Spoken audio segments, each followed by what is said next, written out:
Cinderella's Story. Once upon a time, in a land far, far away, lived a beautiful girl named Cinderella. After Cinderella's kind mother died, her father married Lady Puffy. Lady Puffy had two arrogant, jealous, and quarrelsome daughters, just like herself. They would fight for hours, even over something as simple as a hairbrush. Ah! Stop it! I said stop it! Give it back! It's mine! No! One day, Cinderella's father had to take a long journey. Lady Puffy took this chance to give all the hard work in the house to poor Cinderella. Cleaning the whole house, carrying wood to the fireplace, and preparing meals took up all of Cinderella's time.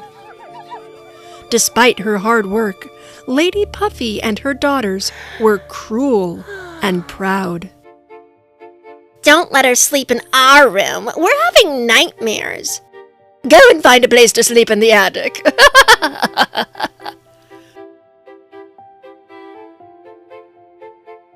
Poor Cinderella settled in a dusty old room in the attic.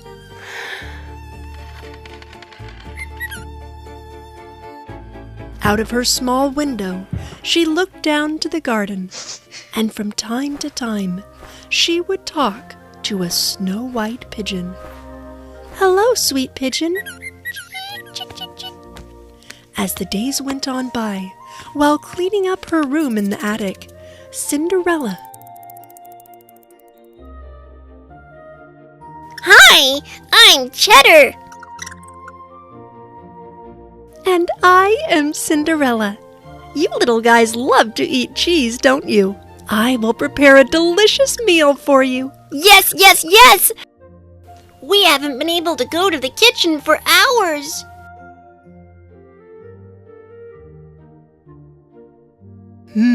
That nasty cat, Papu. First thing tomorrow morning, I'm going to prepare a delicious breakfast for you two. The next morning, Cinderella went to the kitchen without making any noise. The mean cat, Papu, waited in front of the tiny mouse hole in the kitchen to hunt cheddar and mozzarella. Cinderella silently took some pieces of cheese and headed to the attic.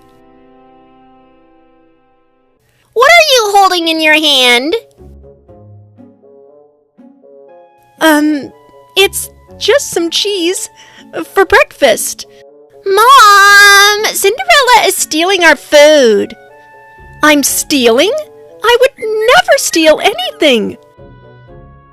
A thief and a liar. What an evil girl you are. The little mice went downstairs and started to run around the kitchen to scare the evil sisters. Oh no! A mouse! There's a mouse in the house! Mom, I'm scared! Lady Puffy was just about to catch the mice when the doorbell rang. The royal ambassador arrived. The royal ambassador arrived. As soon as they heard about the grand ball, Jezebel and Cassandra ran with huge excitement to their rooms and started to pick dresses for this important evening. Also, Lady Puffy wanted her daughters to look beautiful. So, the evil stepsisters forced Cinderella to prepare beautiful ball dresses for them. The next day arrived. Cinderella was very tired. Her little friends tried to wake her up. Cinderella, wake up! Wake up! You have to go to the ball! But I don't have a dress. The only dress I have is dirty. Close your eyes, Cinderella. We have a surprise for you. Her little friends took Cinderella to the middle of the room. The white pigeon lifted the cover of the wall with its beak. Ta-da! I can't believe it! A dress! It looks amazing! Cinderella put on her new dress and did her hair, and finally went downstairs. But her evil stepsisters saw Cinderella and went crazy with jealousy. Lady Puffy didn't want Cinderella to go to the ball when she saw that she was prettier than her own daughters. So she threw a bowl of beans into the fireplace in the living room for Cinderella to pick up. If you can pick up the beans out of the ashes and put them back into the bowl within 5 minutes, you can come to the ball with us. Cinderella wanted to go to the ball so much that she began to pick up the beans. Her little friends saw her situation and came to help. Within 5 minutes, they picked up all the beans and put them back into the bowl. Cinderella ran after Lady Puffy, who was already leaving, and showed the full bowl to her. Lady Puffy still did not want Cinderella to go to the ball, so this time she used Cinderella's dirty dress as an excuse. And they left Cinderella in the house and went on to the prince's castle. Poor Cinderella was very sad. She sat down in the garden and wept and cried right under a hazelnut tree that her mother had planted long ago. And just then, the hazelnut tree began to shake and to shine, and a beautiful fairy appeared in front of Cinderella. My name is Leabelle, and I am here to help you. Don't be sad. You will go to that ball as well. Leave that to me. I just need a pumpkin. The other things I need are already here. Cinderella came back, holding a pumpkin in her hands. Fairy Leabelle began to wave her magic wand around and turned the pumpkin into a beautiful coach, the mice into very nice horses, and the pigeon into a well-dressed coach driver. Cinderella couldn't believe what she saw. But how did you do this, Leabelle? The fairy waved her magic wand again and put Cinderella in a beautiful blue dress. On her feet appeared sparkling glass slippers.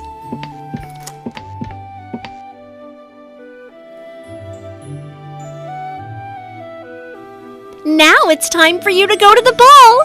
Hurry up! The fairy warned Cinderella before she headed to the ball. But don't forget, you need to be back at midnight, or else the magic will be gone, and everything will be as it was before. Cinderella listened to the fairy carefully and finally headed to the castle. The pumpkin coach stopped in front of the big castle. Cinderella, with her overwhelming beauty, entered the castle. The guests of the ball saw Cinderella and wondered who this beautiful young lady was.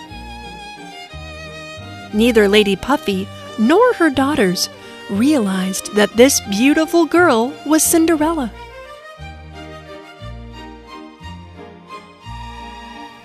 Prince Leo moved towards Cinderella and fell in love at first sight.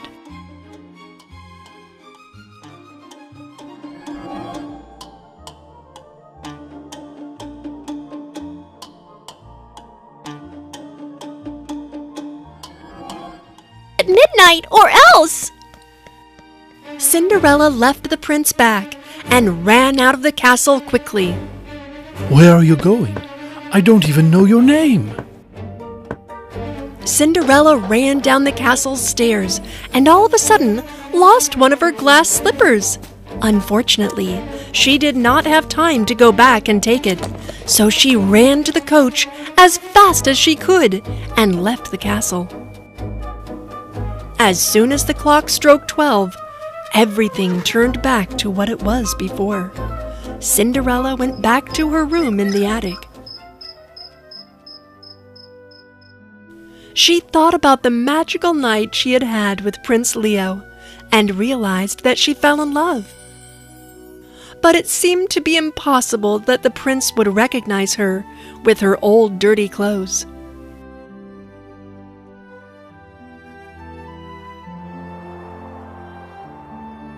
Time passed, and the prince had a huge mansion built next to the castle for the precious glass slipper. All the young girls living in the next country visited this place to try the slipper on.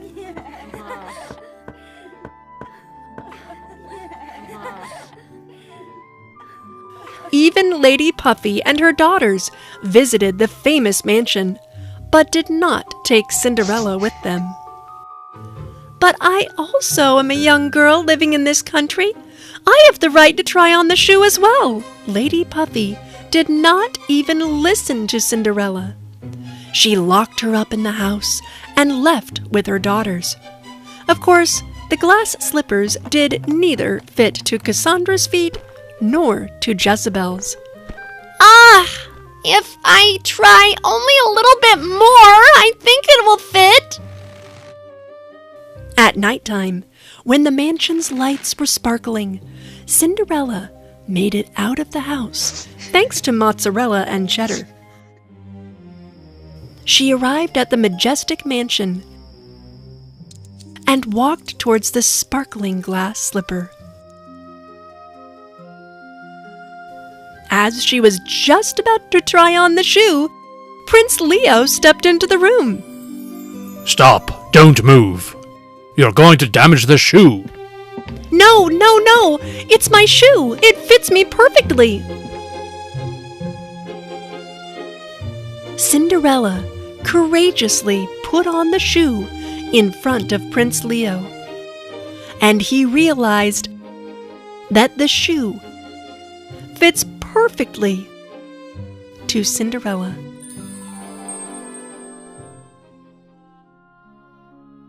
"My name is Cinderella, Your Highness." Cinderella happily said yes to the prince, whom she fell in love with.